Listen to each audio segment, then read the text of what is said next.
Wala naman siya napakulong sa flood control scandal eh. At saka, yung sinabi niya na mahiya naman kayo, it was a PR stunt na sinali nila yung linya na yon sa speech niya na nag-backfire. Dahil ang katotohanan naman kasi talaga, ghost projects yung flood control kung hindi man substandard, unfinished or substandard projects. No?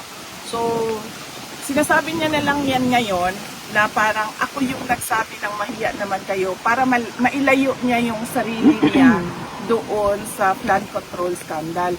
Unfortunately, hindi niya pwedeng gawin na ilayo niya yung sarili niya doon sa korupsyon sa flood control scandal kasi siya yung pumirma ng budget. Yan yung inuulit-ulit ko na it is doon sa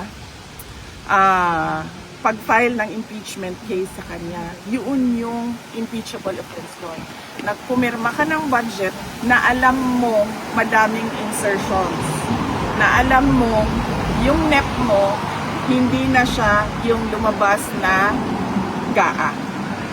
At kahit pa man na nakikita mo na merong anomalya doon, pinirmahan mo pa rin yung budget. Kaya hindi niya pwede ilayo yung sarili niya just by saying na ako yung presidente na nagsabi na mahiya naman kayo at ako yung presidente na nagpakulong dahil wala namang nakulong eh na